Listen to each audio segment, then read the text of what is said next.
এরকম আছে যে মুসলমান হওয়ার পরেও, ইমান থাকার পরেও সে খুশি না, মনে করে যে আমার জন্ম যদি বাংলাদেশে না হয় আমেরিকায় হইতো তাহলে কতই না ভালো হইতো। এখন আমেরিকা যাইতে 20 লাখ টাকা লাগে, কত সুন্দর, 1 টাকাও লাগতো না, তাই না? যদি কানাডায় জন্ম হইতো তাহলে অনেক ভালো হইতো, অস্ট্রেলিয়া হলে অনেক ভালো হইতো, লন্ডন, ফ্রান্স, জাপান, জার্মানি। ভাবে কি না এরকম আছে? এরকম আছে। অথচ ওইখান থেকে খ্রিস্টান হয়ে জন্ম না নিয়ে বাংলাদেশে একজন রিকশালা হয়ে ইমানদার হয়ে জন্ম নেওয়া এর থেকে হাজারো গুণ ভালো। আল্লাহ তাআলা জিজ্ঞেস করবেন, কি ব্যাপার তুই এই দেশে গে? মরণের সময় ফেরেশতারা জিজ্ঞেস করবে, এই দেশে গে? মুসলিম কোনো দেশ ছিল না, এই দেশে কেন? কাফেরদের দেশে কেন? যে যত যাই কিছু বলুক, আমরা যেভাবে নির্ভয়ে স্বাধীনভাবে যে কোনো সময় যে কোনো জায়গায় যে কোনো ইবাদত করতে পারি, কাফেরদের রাষ্ট্রে কি তাই করা যায়? করা যায় না। কয় মসজিদ আছে হুজুর? মসজিদ আছে 200 মাইল দূরে, মসজিদ আছে 100 মাইল দূরে, গাড়ি হাঁকায় যায়। 5 ওয়াক্ত তো আর পড়তে পারে না, বা নয় 5 ওয়াক্তই পড়তে পারলো, কিন্তু যেভাবে সব কিছু মেনটেন করা যায় বাংলাদেশে ইবাদতের ক্ষেত্রে, এটা তো সম্ভব না। এই জন্য আমি যে মুসলমান হয়ে জন্মগ্রহণ করেছি এর থেকে বড় নিয়ামত আর কিছুই হইতে পারে না।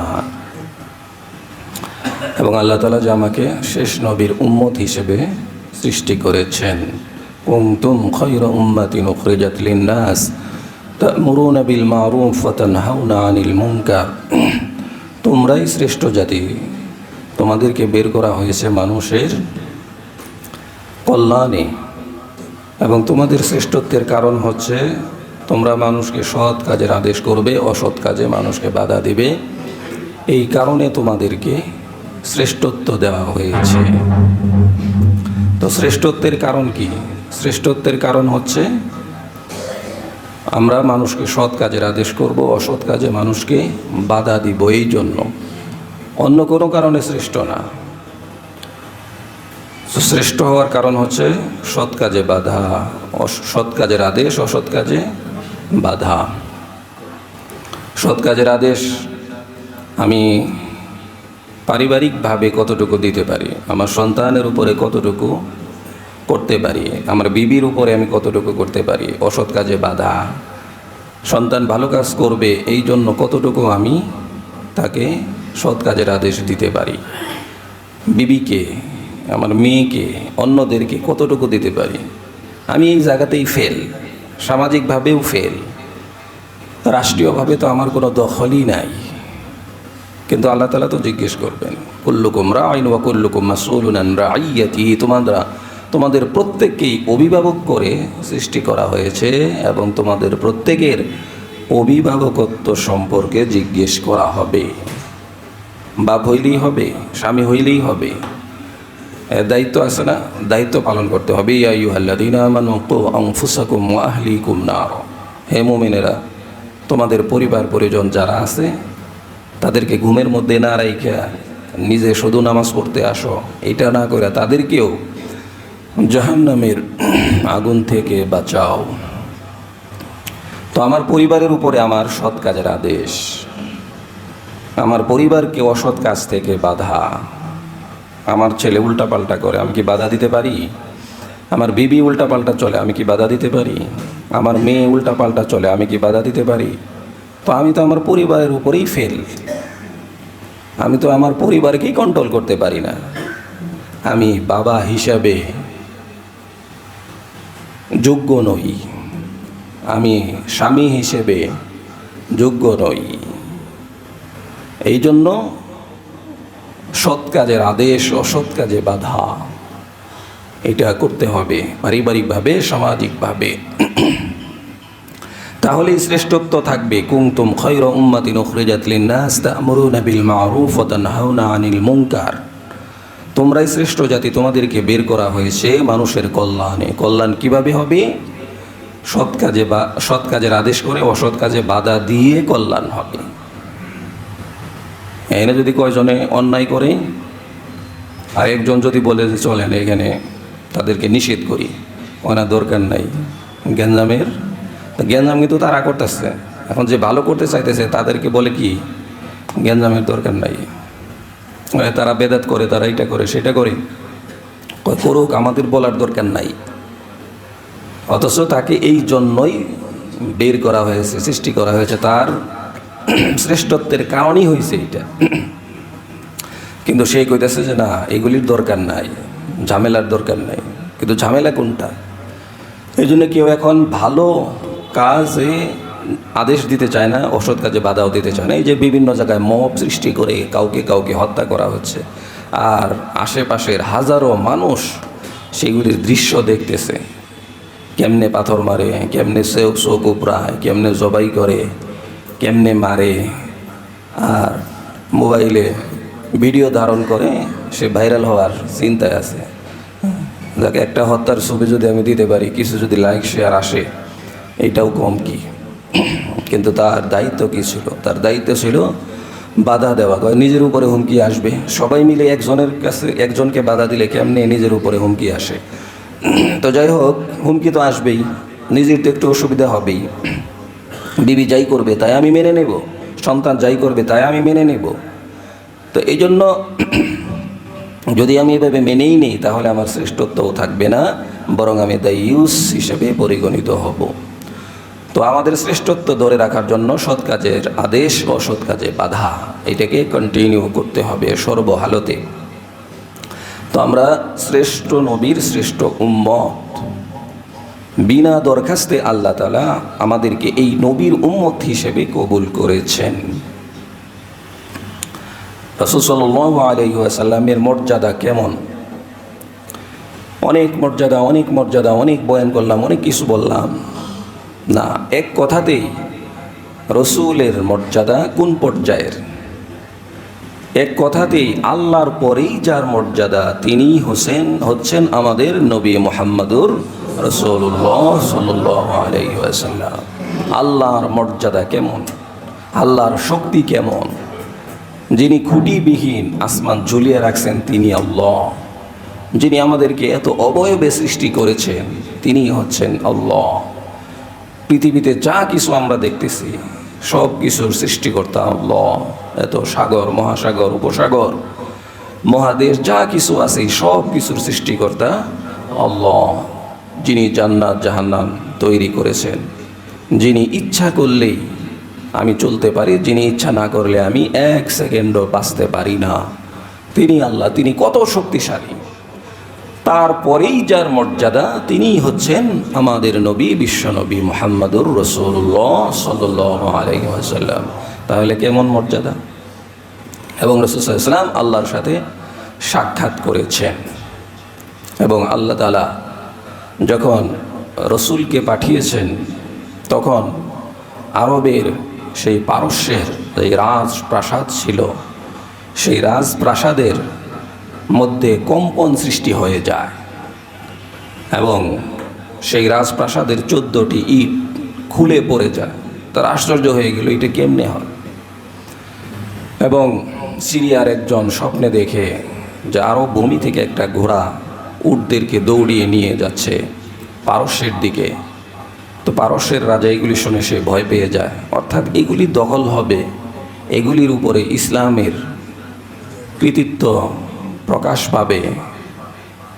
এমনিভাবে পারস্যের সেই অগ্নি যেটা 1000 বছর ধরে প্রজ্বলিত ছিল, রসুল জন্মের সাথে সাথে সেটা নিভে যায়। তো তখন তারা বুঝতে পারে এটা সাধারণ কোনো ব্যক্তির জন্ম নয়, এটা অসাধারণ ব্যক্তির জন্ম। এবং পৃথিবীতে তিনি আসছেন এই সকল শিরিক, বেদাত, অপসংস্কৃতি, অন্যায়কে চিরতরে শেষ করে দেওয়ার জন্যই রসুলের জন্ম। যে পৃথিবীতে সব কিছু চলবে তিনিও থাকবেন না, পৃথিবীতে সব কিছু চলবে, আমার সব কিছু, আমার আশেপাশে সব কিছুই চলবে, আমিও থাকবো, এরকম না। রসুল এই জন্য আসেন নাই। তাহলে তো আবু জেহেল, সুফিয়ান, এরা যারা আছে, আবুল আহাব, এরা কেউই রসুলের উপরে চড়াও হইতেন না। তারা তো বলছিলেনই যে আপনি কি চান? আপনি যদি চান আরবের সবচেয়ে সুন্দরী নারীকে আপনি বিবাহ করবেন, তাহলে আমরা সেটা ম্যানেজ করে দেব, ব্যবস্থা করে দেব। আপনি যদি চান উহুদ পাহাড় বরাবর স্বর্ণ, তাহলে সেটাও আপনাকে দেওয়া হবে। আপনি যদি নেতৃত্ব চান তাহলে সেটাও দেওয়া হবে। তারপরও আপনি যেই দাওয়াত দিতেছেন এটা দেওয়া বন্ধ করেন। রসুল বলছেন, যদি আমার এক হাতে চন্দ্র আরেক হাতে সূর্য এনে দেওয়া হয়, তারপরেও আমি আমার এই মিশন থেকে 1 সেকেন্ডের জন্যও পিছপা হব না। কারণ এই মিশন নিয়েই আমি আসছি। মিথ্যাকে মিথ্যা বলবো, সত্যকে সত্য বলবো, ন্যায়কে ন্যায় বলবো, অন্যায়কে অন্যায় বলবো, মূর্তি পূজা মিথ্যা, আল্লাহ সত্য, এগুলি বলবো। এই জন্যই আমি আসছি, আমার আবির্ভাব হয়েছে। তো রাসূল সাল্লাল্লাহু আলাইহি ওয়াসাল্লাম যখন আসছেন তখন পৃথিবীর এই অবস্থা, এবং এমন সময় আসছেন যেই সময় আরবের অবস্থা খুবই খারাপ। অন্য যে কোনো জায়গার তুলনায় অন্যায়, অবিচার, জুলুম, নির্যাতন সবচেয়ে বেশি ছিল আরবে। এই জন্য বলা হয়তো আইয়ামে জাহিলিয়াতের যুগ, অর্থাৎ যেই যুগ ছিল মূর্খতার যুগ। এমন একটা যুগে, এমন একটা জায়গায় আল্লাহ তাআলা রসুলকে প্রেরণ করলেন যেখানে হর হামেশাই অন্যায়, জুলুম, অবিচার হতে থাকতো। এরকম একটা জায়গায় পাঠাইছেন, ভালো জায়গায় না। তো এরপরে সেই মানুষদের উপরে রাসূল সাল্লাল্লাহু আলাইহি ওয়াসাল্লাম মেহনত করে সেই মানুষদেরকেই সোনার মানুষে পরিণত করেছেন। রসুল বলছেন যে আমার যুগ হচ্ছে শ্রেষ্ঠ যুগ, এরপরের যুগ হচ্ছে আমার যুগের তুলনায় একটু কম শ্রেষ্ঠ, এরপরে আস্তে আস্তে এই শ্রেষ্ঠত্ব কমতে থাকবে। রসুলের যুগ ছিল সর্বশ্রেষ্ঠ যুগ, যেই যুগে এমন একটা অবস্থা তৈরি করেছিলেন, একজন আরেকজনকে হত্যা করত, জিনা, ব্যভিচার, লুটতরাজ, ঘুষ, সুদ, মদ, নারী নির্যাতন, এগুলি তাদের নিত্যদিনের কাজ ছিল। আর সেই মানুষগুলি সোনার মানুষে পরিণত হয়ে গেলেন, যেই মানুষগুলির উপরে রাসূল সাল্লাল্লাহু আলাইহি ওয়াসাল্লাম মেহনত করেছেন। কোরআনের সংস্পর্শে আসার কারণে, রসুলের সাহবতে আসার কারণে তারা সোনার মানুষে পরিণত হয়ে গিয়েছিলেন, এবং তাদের মধ্যে কেউ কেউ জান্নাতের সুসংবাদ পেয়ে গেলেন, কেউ কেউ রসুলের সোহবত অর্জন করে সাহাবি হয়ে গেলেন, কেউ তাবিঈ হয়ে গেলেন। তো এটা রসুলের সোহবতের কারণে, এগুলি ছিল রসুলের কারণে। তো রাসূল সাল্লাল্লাহু আলাইহি ওয়াসাল্লামের জন্ম, এটা সারা পৃথিবীবাসীর জন্য খুশখবর। রাসূল সাল্লাল্লাহু আলাইহি ওয়াসাল্লামের জন্ম হয়েছিল রবিউল আউয়াল মাস। রবিউল আউয়াল মাসে রসুলের জন্ম, এই যে যেই মাস চলতেছে বর্তমানে। তো আসলে কি, কোন তারিখে জন্ম রসুলের, এটা নিয়ে মতনৈক্য রয়েছে। যে রসুল, কেউ কেউ বলছেন 8ই রবিউল আউয়াল, কেউ কেউ বলছেন 9ই রবিউল আউয়াল, কেউ কেউ বলছেন 12ই রবিউল আউয়াল। তো প্রসিদ্ধ হচ্ছে 12ই রবিউল আউয়াল, এটা প্রসিদ্ধ। আর বিশুদ্ধ হচ্ছে 9ই রবিউল আউয়াল বা 8ই রবিউল আউয়াল, এটা বিশুদ্ধ। তো 8ই হোক, 9ই হোক বা 12ই হোক, রসুল এত মর্যাদার অধিকারী, আর তার জন্মের ডেটটা ঠিক থাকলো না, লিখে রাখলেন না। এটা কেমন শোনা যায় না? এখন আমাদের কাজ কি? সন্তান জন্ম হওয়ার পরে 1 নাম্বারের কাজ ডেট লিখে রাখা, 1 নাম্বার। অথচ হাদিসের মধ্যে ভালো নাম রাখা, তার মুখে খেজুর চিবিয়ে দেওয়া, কোনো বুজুর্গ ব্যক্তির চিবানো মধু বা খেজুর তার মুখে দিয়ে দেওয়া, ইহনাক করা যেটাকে বলে, এবং ভালো নাম রাখা, আকিকা করা, তার মাথার চেঁচে দেওয়া, এবং ওই চুল পরিমাণ রূপ্য আল্লাহর রাস্তায় সাদাকা করা, এগুলি হচ্ছে সুন্নাহ একটা শিশু জন্মগ্রহণের পরেই। তো জন্ম তারিখ লিখে রাখেন, সমস্যা নাই, কিন্তু আমরা কেন লিখে রাখি? জন্ম তারিখ লিখলে লাভটা কি? জন্ম তারিখ লিখে আবার যখন নিবন্ধন করে তখন আবার 2 বছর পিছাইয়া দেয়। এই যে মিথ্যা, জন্মর শুরুতেই মিথ্যা। জন্ম তারিখ লেখার দরকারটা কি? সরকারি চাকরি করবে, তো সরকারি চাকরি করতে যাতে 2 বছর আবার ওদিক দিয়ে প্লাস হয়, এইটাই তো উদ্দেশ্য নাকি? তাহলে জন্মের শুরুতেই আপনার জন্ম নিবন্ধনের জায়গাতেই মিথ্যা লেখা শুরু হয়ে গেছে, তো কেমনে হবে? তো জন্ম তারিখ লিখলাম, তো এটা তো ঠিক রাখার জন্য, এটিকে শুধু জন্মদিন পালন করার জন্য। আবার জন্মদিন যে পালন করে এইটা আবার ওই যে যেটা জন্ম নিবন্ধন করছে এইটা অনুযায়ী না, এটা হলো আসল জন্মদিন যেদিন, সেই অনুযায়ী জন্মদিন, কেক কাটে, তারপরে মোমবাতি নিবায়, এটা হচ্ছে ওই দিন। আর 2 বছর পরে যে জন্ম নিবন্ধন করছে, 2 বছর 3 বছর পরে, এটা হচ্ছে শুধুমাত্র চাকরির ক্ষেত্রে যাতে কাজে লাগে এই জন্য। এইগুলি যে কিছুই মনে করতেছি না। আমি তো একজন মুসলমান, আমার সন্তানের নাম লিখতে গিয়ে, জন্ম তারিখ লিখতে গিয়ে আমি মুসল্লি, আমি নামাজে, আমি অমুক তমুক, হাজি গাজী, কিন্তু মিথ্যা কথাটা লিখে দিলাম। এটা কি মিথ্যা হবে না? এটা যদি মিথ্যা না হয় তাহলে কোনটা মিথ্যা হবে? এর থেকে মিথ্যা আর কি হইতে পারে? এটা সবাই, অধিকাংশ। আশ্চর্যের বিষয়, চারিত্রিক সনদ নিতে গেলে মিথ্যা। তো মিথ্যার উপরে আমার জন্ম হয়ে গেল মিথ্যার উপরে। তো রাসূল সাল্লাল্লাহু আলাইহি ওয়াসাল্লাম তার নিজের জন্ম তারিখ লিখে রাখেন নাই, সাহাবীদের কেউ বলেন নাই জন্ম তারিখ লিখে রাখো। তাহলে আর এই মতনৈক্য হতো না যে 8 তারিখ, 9 তারিখ না 12 তারিখ। তাহলে প্রসিদ্ধ হচ্ছে 12, 9 তারিখ হচ্ছে বিশুদ্ধ। কিন্তু বিশুদ্ধ এবং প্রসিদ্ধ দুইটাই হচ্ছে রসুলের মরণের তারিখ, সেটা হচ্ছে 12ই রবিউল আউয়াল। তাহলে 12ই রবিউল আউয়াল সেটা যদি রসুলের মৃত্যু তারিখ হয়ে থাকে, এখন যারা 12ই রবিউল আউয়ালকে জন্মদিন হিসেবে পালন করে, তারা কি আসলে মৃত্যু দিবস হিসেবে পালন করে নাকি জন্ম দিবস হিসেবে পালন করে? যেখানে ওইখানে একটা মতনৈক্য রয়েছে বা সন্দেহ আছে যে এই দিন হয়তো বা রসুলের জন্ম না, কিন্তু নিশ্চিত এই দিন রসুলের মৃত্যু।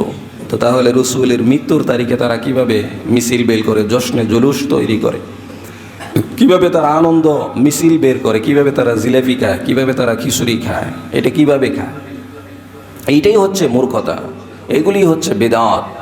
এই যে আসতেছে তারা শুরু করবে, অর্থাৎ বেদাতীদের কাছে, যারা নিজেদেরকে সুন্নি দাবি করে, আসলে তারা সুন্নি না, বেদাতীদের কাছে শুধুমাত্র রবিউল আউয়াল মাসটাই তাদের এবাদতের মাস, তাও আসল এবাদত না, বেজাল এবাদত, বিদাতের এবাদত। এই মাসেই তারা শুধুমাত্র একটু রসুলকে নিয়ে এটা সেটা বলবে, এইটাই তারা বের করছে ঈদে মিলাদুন নবী। ঈদ মানে খুশি, মিলাদুন নবী, মিলাদ মানে জন্ম, আন নবী মানে হচ্ছে নবী, এবং সন্ধি সিরাত আন নবী, সেখান থেকে সিরাতুন নবী। সিরাতুন নবী মানে হচ্ছে রসুলের আদর্শ, রসুলের চরিত্র। সিরাতুন নবী হচ্ছে জন্ম থেকে নিয়ে রসুলের মৃত্যু পর্যন্ত, আর মিলাদুন নবী হচ্ছে রসুলের জন্মকালীন সময়। রসুল কেমনে জন্মগ্রহণ করছেন, রসুলের জন্মের সময় কি হয়েছিল, এইটুকুই হচ্ছে মিলাদুন নবী। আর সিরাতুন নবী হচ্ছে রসুলের জন্ম থেকে নিয়ে একদম রসুলের মরণ পর্যন্ত, সেটা হচ্ছে সিরাতুন নবী। তা এখন আমরা কোনটা মানব? স্বীকার করব সবই, মিলাদুন নবীকেও স্বীকার করতে হবে। কেউ যদি জন্মকে স্বীকার না করে তাহলে সে সিরাত মানবে কেমনে, তার জীবন চরিত্র মানবে কেমনে? তো মিলাদ তো মানতেই হবে যে তার রসুলের জন্ম, কিন্তু এই দিন কিছু করার নাই। যেমন রাসূল সাল্লাল্লাহু আলাইহি ওয়াসাল্লাম যখন মা আমিনার পেটে ছিলেন, তিনি বুঝতে পারতেন না যে আসলে আমার পেটে কিছু আছে কিনা। তিনি যখন জন্মগ্রহণ করছেন একদম সহজ, কোনো তার কষ্ট হয় নাই। রাসূল সাল্লাল্লাহু আলাইহি ওয়াসাল্লাম যখন জন্মগ্রহণ করছেন, জন্মগ্রহণ করে সেজদায় লুটে পড়ছেন। তো এখন এখান থেকে শিখার কি আছে? আমি কি আবার মায়ের পেটে যাইতে পারবো? মায়ের পেট থেকে আমি এইভাবে আসতে পারবো? এরকম কোনো কিছু আমাদের পালনের কোনো কিছু আছে কিনা? পালনের কিছু নাই। কিন্তু রসুলের জন্মের পর থেকে নিয়ে, নবুয়তের পর থেকে নিয়ে 63 বছরের জীবনের প্রত্যেকটা মুহূর্ত আমাদের জন্য পালনীয়। প্রত্যেকটা মুহূর্ত রসুল কেমনে খেয়েছেন, কেমনে ঘুমাইছেন, কেমনে হাসছেন, কেমনে কাঁদছেন, কেমনে রাগ করছেন, কেমনে খুশি হয়েছেন, কেমনে যুদ্ধ করছেন, কেমনে বিবিদের সাথে আচরণ করতেন, মানুষের সাথে তার আচরণ কেমন ছিল, সন্তানদের সাথে তার আচরণ কেমন ছিল, উঠা বসা ঘুমানো সব কিছুই আমাদের জন্য শিক্ষণীয়। লাকাদ কানা লাকুম ফি রাসূলিল্লাহ উসওয়াতুন হাসানা। রসুলের জীবনের মধ্যে রয়েছে আমাদের জন্য আদর্শ। আমাদের আদর্শ কি? আমাদের আদর্শ বিশ্বনবী। তিনি ছাড়া কেউ আমাদের আদর্শ হইতে পারে না। এখন তো বলে অমুক নেতা আমার আদর্শ, তমুক নেতা আমার আদর্শ, অমুকে আমার আদর্শ না। আদর্শ হবে একমাত্র রসুল। অন্য কেউ আদর্শ হইতে পারে? অন্য কেউ আদর্শ হইতে পারে না, কারণ সে নিজেই তো চরিত্রবান না, সে আবার আদর্শবান হয় কেমনে? সে আরেকজনের জন্য অনুসরণীয় অনুকরণীয় হয় কেমনে? কারণ সে তো নিজেই সঠিক রাস্তার উপরে নাই, কারণ তার বাল্যকালে সমস্যা আছে, যৌবনে সমস্যা আছে, বুড়া হওয়ার পরে সমস্যা আছে। আর রাসূলের শিশুকাল থেকে নিয়ে, শৈশব থেকে নিয়ে মরণ পর্যন্ত কোনো সমস্যা নাই। ইন্নাকা লাআলা খুলুকিন আযীম, নিশ্চয় আপনি মহান চরিত্রের অধিকারী। এই সার্টিফিকেট আল্লাহ দিয়েছেন, রসুলকে বলছেন আপনি মহান চরিত্রের অধিকারী, আপনার চরিত্রের উপরে আর কোনো চরিত্র হইতে পারে না। তো তাকেই তো অনুসরণ করতে হবে, তারই তো অনুকরণ করতে হবে। এই জন্য আমরা নিজেরা ইচ্ছা করে নতুন একটা ঈদ বানিয়ে উদযাপন করতে যাব না, সেটা হবে বিদআত। বেদাত বেদাত হচ্ছে ইসলামের মধ্যে নতুনত্ব সৃষ্টি করা, যেটা রসুল করে যান নাই, সাহাবায়ে কেরাম করেন নাই, তাবেঈনরা করেন নাই, তাবেঈনরা করেন নাই, আইম্মায়ে মুজতাহিদিন যারা ছিলেন, পীর বুজুর্গ, এরা করেন নাই, এই যুগের কেউ করেন নাই। এর পরের যুগের কেউ যদি নতুনত্ব ইসলামের মধ্যে কোনো ইবাদত ঢুকাইতে চায়, সেটাই হবে বিদআত। আর বিদআতের ঠিকানা জাহান্নাম, দালালাতিন ফিন্নার। বেদাতের ঠিকানা হচ্ছে জাহান্নাম। তার কারণ কি? যে বেদাত করে সে কখনোই মনে করে না যে আমি অপরাধ করতেছি, আমি ভুল করতেছি, সে তো গুনাহকে সওয়াব মনে করে। রাসূল সাল্লাল্লাহু আলাইহি ওয়াসাল্লাম নিজের জীবনে কখনোই জন্মদিন পালন করেন নাই। আছে এরকম শুনছেন যে রসুল নিজে জন্মদিবস পালন করছে? আমার জানা নাও থাকতে পারে, হুজুরদের এখন জানা নাও থাকতে পারে, নাকি? আমরা তো জানতে পারি, হুজুররা না হয় না জানলো, এরকম অনেকেই আছে যে আমরা কি কম জানিনি? শুধু কি হুজুরাই জানে, আমরাও কি কম জানি? সেও জানে, অনেক কিছুই জানে। একেবারে চায়ের দোকানে ঝড় উঠায় ফেলায় বয়ান করতে করতে, ওখানে তো কোনো হুজুর নাই, এজন্য ঝড় উঠাইতে কোনো সমস্যা নাই, আবার হুজুরদের সামনে কথা কয় না। তো রাসূল সাল্লাল্লাহু আলাইহি ওয়াসাল্লাম নিজের জন্মদিবস নিজেই পালন করেন নাই, এরকম কোনো হাদিস, এরকম কোনো উক্তি, এরকম কোনো আয়াত, এরকম কোনো কিছুই কোরআন হাদিসে পাওয়া যায় না যে রসুল তার জন্মদিবস পালন করছেন। রসুল তো নিজের জন্মদিবস লিখেই রাখেন নাই, কারণ এটা প্রয়োজন নাই, এটা প্রয়োজন নাই, এই জন্য তিনি এটা করেন নাই। তো রসুল নিজের জীবনে নিজের জন্মদিবস পালন করেন নাই। 2 নম্বর হচ্ছে সাহাবায়ে কেরাম। খুলাফায়ে রাশেদার যুগ ছিল 40 বছর। এই 40 বছর অর্থাৎ খুলাফায়ে রাশেদা যারা সাহাবায়ে কেরাম ছিলেন, তাদের মধ্যে খিলাফা কায়েম করেছিলেন। এই 40 বছরে কোনো দিন রসুলের নামে ঈদে মিলাদুন্নবী উদযাপিত হয় নাই। এরপরে 100 বছর সাহাবায়ে কেরামের যুগ ছিল, সাহাবায়ে কেরামের যুগেও ঈদে মিলাদুন্নবী পালন করা হয় নাই। এরপরে 220 বছর ছিল তাবেঈন এবং তাবেঈনদের যুগ। এই সময়েও রসুলের নামে রসুলের জন্মদিন হিসেবে ঈদে মিলাদুন্নবী উদযাপিত হয় নাই। তাহলে খোলাফায়ে রাশেদার যুগে নাই, রসুলের যুগে নাই, খোলাফায়ে রাশেদার যুগে নাই, সাহাবায়ে কেরামের যুগে নাই, তাবেঈনের যুগে নাই, তাবেঈনদের যুগে নাই, ইমামদের যুগে নাই মিলাদুন্নবী। সেই মিলাদুন্নবী কেমনে আসলো? সেই মিলাদুন্নবী কখনোই সুন্নাহ হইতে পারে না। যেটা রসুলের যুগে নাই, যেটা সাহাবীদের যুগে নাই, যেটা খুলাফায়ে রাশেদার যুগে নাই, তাবেঈনদের যুগে নাই, তাবেঈনদের যুগে নাই, সেটা সুন্নাহ নয়, সেটাই হচ্ছে বিদআত। এরপরে 505 এই সময়গুলিতে সুফিয়ান সাউরি, ইমাম গাজ্জালি, আব্দুল কাদের জিলানী, এদের ইন্তেকাল। তো তারাও কখনো মিলাদুন্নবী উদযাপন করেন নাই।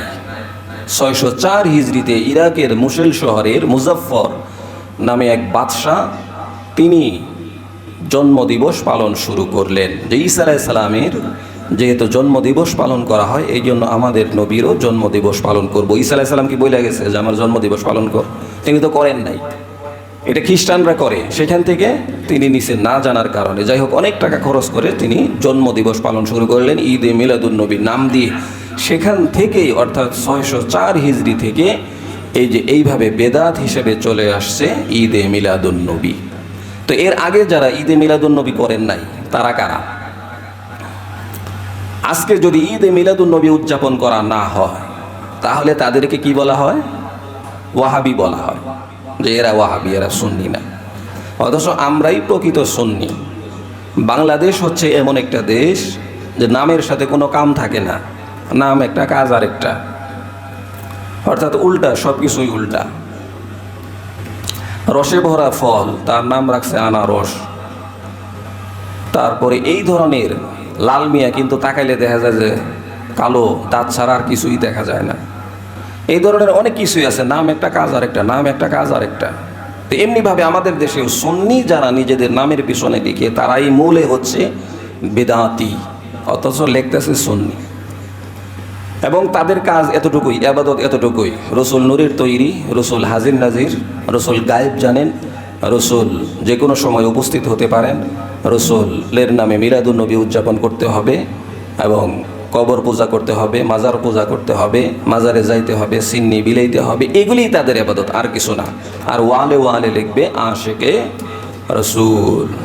ওয়াল মানে শরিয়াতে লিখছে, এক শরিয়াতেই এই ওয়াল শেষ, আরেক জায়গায় লিখছে তালিবাস্য।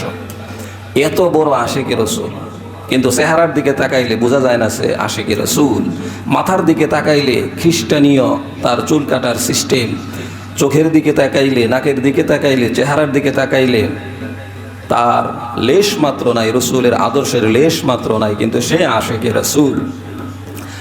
পোশাক তার খ্রিস্টীয় পোশাক, ইহুদিদের মতো তার চালচলো, তার লেনদেন সব কিছুই হচ্ছে মুনাফিকি লেনদেন, কিন্তু সে আশিকে রসুল।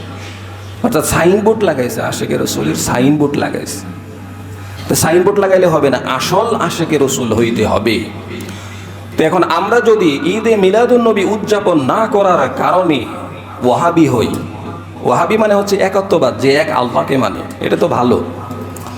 তো আমরা যদি ওয়াহাবি হই, তাহলে রসুল নিজের জন্মদিন পালন না করার কারণে তাদের কথায় রসুলও ওয়াহাবি। সাহাবাই কেরাম, খুলাফায়ে রাশেদিন, তাবেঈন, তাবে তাবেঈন, তারাও যেহেতু ঈদে মিলাদুন্নবী পালন করেন নাই, তাদের কথায় তারাও ওয়াহাবি, কিন্তু কখনোই না।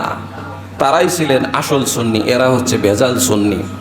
তো এই জন্য আসলে তারা কি বলতে চায়, এই যে ঈদে মিলাদুন্নবী সম্পূর্ণ বিদআত। আচ্ছা, ঈদে মিলাদুন্নবীর বিরোধিতা করা আমার দরকারটা কি? তারা করুক নাকি, এটা বলার দরকার কি না? আমরা তো এটাই বলি, হুজুর খালি সোজা ওয়াজ করেন, যেটা কারো গায়ে না লাগে, কারো বিরুদ্ধে না যায়। আপনার জীবনের প্রতিটা মুহূর্তে পরতে পরতে সব জায়গায় কোরআন বিরোধী কাজ, সব জায়গায় রসুলের সুন্নাহ বিরোধী কাজ। কোরআন থেকে যেইটাই বলবো, যেই আয়াতই বলবো, রসুলের সুন্নাহ থেকে, হাদিস থেকে যেই হাদিসই বলবো, আপনার বিরুদ্ধে চলে যাবে। তাহলে করার কি আছে? এখানে তো স্পিকারের কিছু করার নাই। বলছেন আল্লাহ, আমরা তো স্পিকার। এই যে আমি কথা বলতেছি, এখন যদি কেউ বাড়ি দিয়ে স্পিকার ভেঙে ফেলে, পাগল ছাড়া আর কি। কথা তো বলতেছে আমি, এই জন্য না ওইখান থেকে বের হইতেছে। কোরআনে বলছেন তো আল্লাহ, হাদিসে ইরশাদ করেছেন তো রসুল, সেখানে আমি বললে আপনার যদি সাহস থাকে, ক্ষমতা থাকে, সেখানে যান। যারা বলছেন, আমরা তো শুনিয়ে দিচ্ছি, আমরা তো দাঈ হিসাবে আপনাদেরকে দাওয়াত দিচ্ছি, এইটাই আমাদের কাজ। বাল্লিগু আন্নী ওয়ালাউ আয়া, যা শুনেছো তাই মানুষের কাছে পৌঁছিয়ে দাও। তাহলে এগুলি হচ্ছে বিদআত। ঈদে মিলাদুন্নবীর সামনে যেটা হবে, এটা হচ্ছে বিদআত। আর এই যে একটা তাদের আমল, এটাকেই তারা মনে করে জীবনের শ্রেষ্ঠ আমল, আর কোনো আমল নাই। তো বলতেছিলাম যে ঈদে মিলাদুন্নবী এটা আগাগোড়া পুরাটাই হচ্ছে বিদআত, বিদআত বর্জনীয়। বিদআত যারা করবে তারা হচ্ছে জাহান্নামী, কারণ সে এটা সওয়াব মনে করে। একজন মদ খায়, সে অনুশোচনা করে এবং সে বলে যে আমার তওবা করে ফিরে আসতে হবে। একজন জিনা করে, সে তওবা করে ফিরে আসে। একজন অন্যায়কারী, সে তওবা করে ফিরে আসে মৃত্যুর আগ পর্যন্ত। কিন্তু একজন যে বিদআতি, সে কখনোই তওবা করে ফিরে আসে না, সে সেটাকে সওয়াব মনে করে, এই জন্য সে ফিরে আসে না। যেহেতু সে গুনার উপরেই থাকে, গুনার উপরেই তার মৃত্যু হয়, এই জন্য সে জাহান্নামী। বেদাতি সে কি বলে যে রসুল এটা করতে পারেন নাই, মানে রসুল এটা বলেন নাই তো আমি করব, এর থেকে বড় স্পর্ধার বিষয় আর কি হইতে পারে? খুলাফায়ে রাশেদিন যেটা করেন নাই সেটা সে করবে, সেটা সে ইসলামের মধ্যে ঢুকাইতে চায়, মানুষের উপরে চাপিয়ে দিতে চায়। সাহাবায়ে কেরাম যেটা করেন নাই সেটা মানুষের উপরে সে চাপিয়ে দিতে চায়, সেটা সে ধর্ম হিসেবে চালিয়ে দিতে চায়। এর থেকে স্পর্ধা, এর থেকে বেয়াদবি আর কি হইতে পারে? এই জন্য এই বেদাত অত্যন্ত জঘন্য একটা কাজ। এই বেদাত থেকে আমাদেরকে দূরে থাকতে হবে, পালন করতে হবে সিরাতুন নবী। সিরাতুন নবী হচ্ছে রসুলের চারিত্রিক বৈশিষ্ট্য, রসুলের চরিত্র কেমন ছিল। মিলাদ মানলে সুবিধা, কারণ মিলাদ হচ্ছে জন্মকালীন সময়। মিলাদের মধ্যে দাঁত ভাঙ্গা নাই, মিলাদের মধ্যে যুদ্ধ নাই, জিহাদ নাই, মিলাদের মধ্যে নির্যাতন নাই, মিলাদের মধ্যে জুলুম নাই, মিলাদের মধ্যে রসুলের মুক্তি জীবনের এত কষ্ট ক্লেশ কিছুই নাই। এবং মদিনাতে আসার পরে যুদ্ধ জেহাদ এগুলির কিছুই মিলাদের মধ্যে নাই। এই জন্য মিলাদ মানতে গেলে শুধুমাত্র জিলাপি আর খিচুড়ি খাওয়া যায়, কোনো কিছু কষ্টের কোনো কিছুই নাই। এই জন্য তারা মিলাদুন নবী উদযাপন করে। আর যে ব্যক্তি সিরাতুন নবী পালন করতে চাবে তার ইসলামের জন্য দাঁত ভাঙতে হবে, ইসলামের জন্য দান মোবারক শহীদ হবে, শরীর থেকে রক্ত ঝরবে, যুদ্ধ আছে, জেহাদ আছে, নামাজ আছে, রোজা আছে, হজ আছে, জাকাত আছে, অন্যায়ের প্রতিকার করার বিষয় রয়েছে। এই সব কিছুই আছে সিরাতের মধ্যে, যেগুলি মিলাদের মধ্যে নাই। এই জন্য মিলাদ করতে খুব টেস্ট লাগে, মিলাদ করতে রাজি, কিন্তু সিরাত করতে রাজি না। কারণ বুঝাইতে হবে তো মানুষকে যে আমিও ইসলাম প্রিয়। তো মিলাদটা করে যদি আমি এটা মানুষের সামনে উপস্থাপন করতে পারি, সেটা রাষ্ট্রীয়ভাবে হোক, কোনো নেতা হোক, সে যদি এটা করতে পারে তো মানুষ বুঝলো যে হ্যাঁ, সেও ইসলামের প্রতি দরদি। কিন্তু এটা জরুরি না, এটা করতে গেলে কারো হুমকির মুখে পড়তে হয় না, এটা করতে গেলে নামাজ পড়তে হয় না, এটা করতে গেলে রোজা রাখতে হয় না, এটা করতে গেলে হজ করতে হয় না, জাকাত দিতে হয় না। তো এইটাই তো সুবিধা, এই জন্য এইটাই তারা করে। আর সিরাতুন নবী যারা উদযাপন করবে তাদের এই সব কিছুই করতে হবে, কারণ রসুলের নবুয়ত পাওয়ার পর থেকে নিয়েই তো এই সব কিছু, আর সেটাই হচ্ছে সিরাত।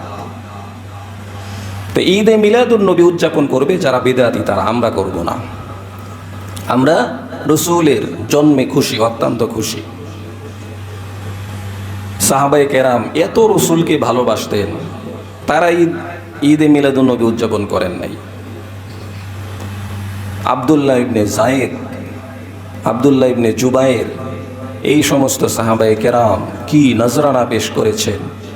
আব্দুল্লাহ ইবনে জুবায়ের রাদিয়াল্লাহু তাআলা আনহু, তিনি রসুলের কাছেই ছিলেন। রসুল সাল্লাল্লাহু আলাইহি সাল্লাম শিঙ্গা লাগিয়েছিলেন। শিঙ্গা লাগানোর পরে যেই কালো রক্তগুলি বের হলো, রসুল বললেন যে এগুলি ফেলে দিয়ে আসো। আব্দুল্লাহ ইবনে জুবায়ের চিন্তা করতে লাগলেন, রসুলের রক্ত মুবারক আমি কোন জায়গায় রাখবো, কোন মাটিতে নিক্ষেপ করব এই পবিত্র রক্ত?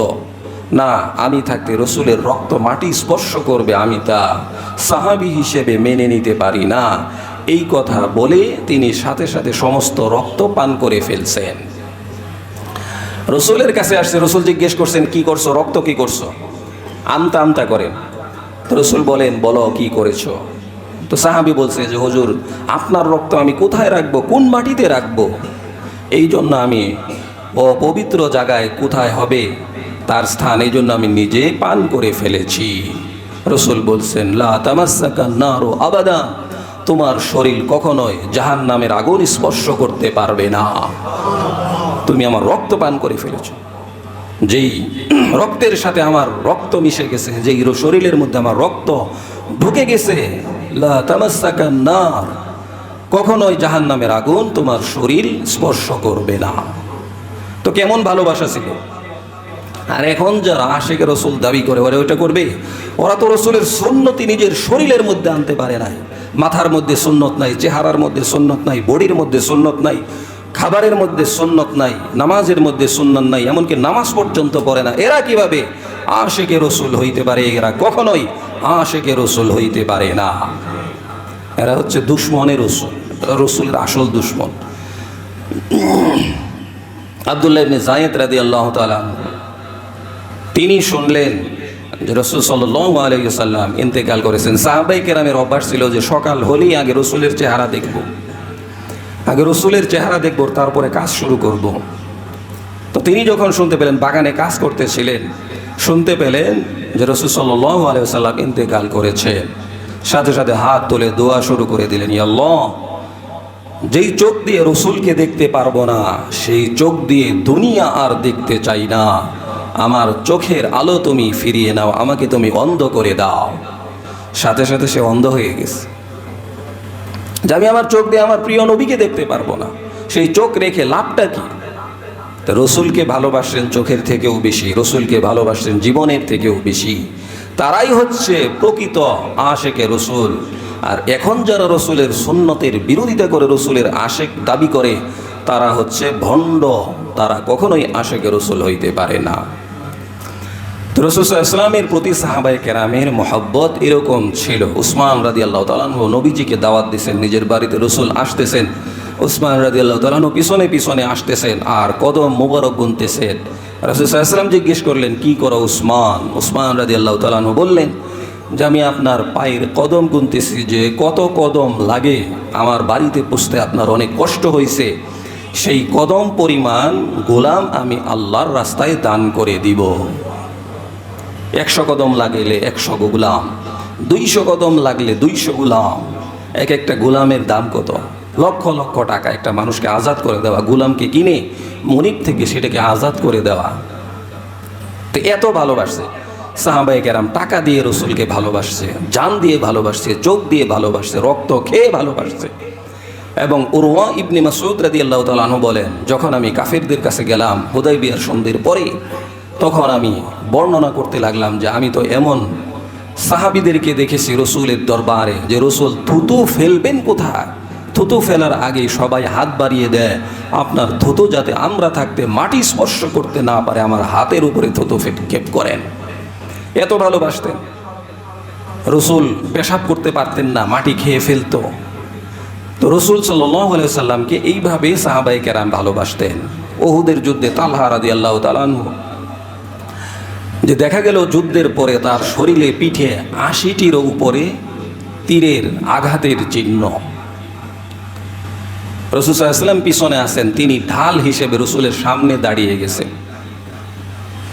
আর আমি তো এখন রসুলের সুন্নতি, রসুল যে রেখে গেছেন সুন্নাহ, এগুলি তো পালন করি না। তো রাসূল সাল্লাল্লাহু আলাইহি ওয়াসাল্লামকে সাহাবায়ে কেরাম কি পরিমাণ মহব্বত করতেন। এক সাহাবী, তার মেয়ের বিবাহ, তো রসুলের কাছে আসছেন যে আমার তো টাকা পয়সা নাই, আতরের ব্যবস্থাও নাই, সুগন্ধির ব্যবস্থা নাই। তো রাসূল সাল্লাল্লাহু আলাইহি ওয়াসাল্লাম বলছেন কালকে আসো। কালকে আসার পরে রাসূল সাল্লাল্লাহু আলাইহি ওয়াসাল্লাম নিজের শরীর থেকে একটু ঘাম মোবারক একটা শিশির মধ্যে ঢুকিয়ে দিলেন। বিবাহের অনুষ্ঠানে সেটা ব্যবহার করা হলো, সারা এলাকা বিমোহিত হয়ে গেল, সুগন্ধি ছড়িয়ে পড়ল। এবং সাহাবী বলছেন, আমি যতদিন বেঁচে ছিলাম ততদিন পর্যন্ত আমি আমার হাতে সেই ঘ্রাণ উপভোগ করতাম। তো রসুলকে তারা, রসুলের ঘ্রাণ নিয়ে তারা খুশি হয়েছেন, রসুলের রক্ত মুবারক খেয়ে ফেলছেন, রসুলের থুতু মুবারক নিজের হাতে নিয়ে নিয়েছে, রসুলকে বাঁচানোর জন্য নিজের শরীর তরবারির সামনে, ধনুকের তীরের সামনে পেশ করে দিয়েছেন। তারা ছিলেন মূলত আশেকে রসুল। আর এখন যারা আছে সব হচ্ছে ভণ্ড, মিথ্যা দাবিদার। এই জন্য উদযাপন করতে হবে সিরাতুন নবী। স্বীকার করব, মেনে নিব মিলাদুন নবী, কিন্তু উদযাপন করতে হবে সিরাতুন নবী। তারা আবার সিরাত মিরাত মানে না, বন্ডামি। এই জন্য তাদের কথায় কান দেয়া যাবে না। যারা মাজার পূজারী, হাজির নাজির, রসুল নূরের তৈরি, এই সমস্ত আজগবি কথা বিশ্বাস করে, এরা হচ্ছে বেদাতি। আমাদের চারিপাশে অনেকেই এরকম আছে, পীরের দরবারে যায়, তো হক্কানি পীরের দরবারে যায় না, ল্যাংটা পীর, দড়ি বাবা, অমুক বাবা, গাছ বাবা, মাটি বাবা, অমুক তমুক, কত যে নাম, এবং সেখানে টাকা দিচ্ছে। বলে যে বাবা আগে খালি দিতে বলছে, ব্যবসা সব টাকা দিয়ে দেয়, এটা বেচে দেয়, সেটা বেচে দেয়, আশা থাকে যে সেরকম পাবো। পরে দেখা যায় ফকির। তো বাবা যদি দেওয়ার জন্য থাকে, আবার নিবে কেন? বাবা তো দিবেই দিবে। আল্লাহ তো কিছু নেন না, আল্লাহ তো শুধু দেন। তো এগুলি সবই হচ্ছে ধোঁকাবাজি। এই জন্য এগুলির পিছনে আমরা পড়ব না। মিলাদুন নবী স্বীকার করার বিষয় আর সিরাতুন নবী পালন করার বিষয়। আমরা সিরাতুন নবী পালন করব, অর্থাৎ রসুলের পুরা জীবনকে ফলো করব। আল্লাহ তাআলা বলছেন, লাকাদ কানা লাকুম ফি রাসূলিল্লাহি উসওয়াতুন হাসানা। রসুলের জীবনের মধ্যেই রয়েছে আমাদের জন্য আদর্শ। কোনো নেতা আমাদের আদর্শ হইতে পারে না। যত নেতার জীবনী পড়ছি, শুনছি, তারা গর্ব করে বলে, টিভির টক শোতে বলে যে হে ছোটোবেলায় অনেক দুষ্ট ছিল, সে ছোটোবেলায় অনেক পাজি ছিল। হে নিজেই কয়, গর্ব করে কয়। সে বলে যে অমুকের বাসায় থেকে আমি আম পেড়ে খেয়েছি চুরি করে, স্কুলে যাওয়ার সময় এটা করছি, অমুক সময় এটা করছি, এখন আমি ভালো হয়েছি। তো এই নেতার চরিত্র আপনি কেমনে গ্রহণ করবেন?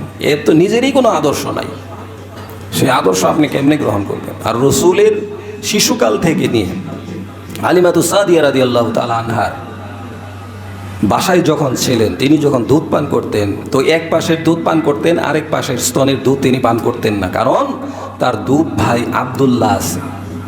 শিশুকালেই রাসূল সাল্লাল্লাহু আলাইহি ওয়াসাল্লাম ইনসাফ প্রতিষ্ঠা করেছেন যে আমার যেহেতু আরেক দুধ ভাই আছে, আমি এক পাশের দুধ পান করব, আরেক পাশের দুধ আমি আমার ছোট ভাইয়ের জন্য রেখে দিলাম। আর যে শিশুকালে চুরি করে আরেকজনের বাসা থেকে আম খায়, এ আর কতই আদর্শের মানুষ হবে? এই জন্য এই সমস্ত নেতা মেতা বাদ দেন, এরা কেউ আদর্শ হইতে পারে না। আদর্শ একমাত্র রাসূল সাল্লাল্লাহু আলাইহি ওয়াসাল্লাম। আমরা তারই আদর্শ অনুকরণ করব। আল্লাহ তাআলা তৌফিক দান করুন।